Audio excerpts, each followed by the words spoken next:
cover 3 different styles of rotary devices that you can find on our website.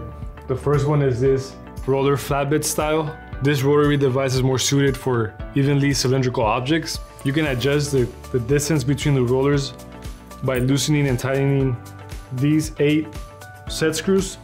The second one is this 4-wheel style rotary device.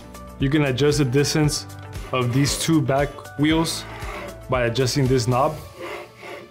Once you have your adequate length, you can tighten it and lock it into place. The height of these 2 wheels is also adjustable by controlling this knob. By adjusting this height, you're able to angle uneven cylindrical objects. The third type is our rotary type. With this one, you're able to adjust this side for whatever length you need for your object, as well as a chuck.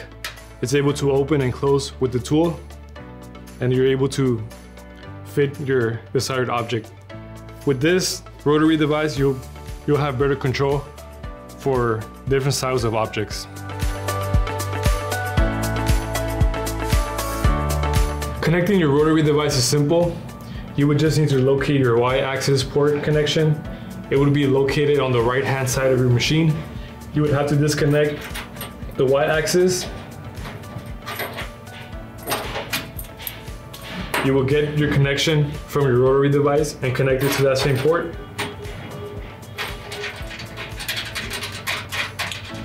Remember that once you connect your rotary device, you will not be able to move your laser head up or down. So you need to be wary of that and make sure that your laser head is located right above where you would want to use your rotary device.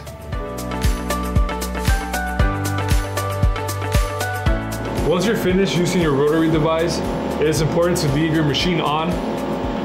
You then have to disconnect your rotary device pin connection and connect your regular Y-axis into the port again.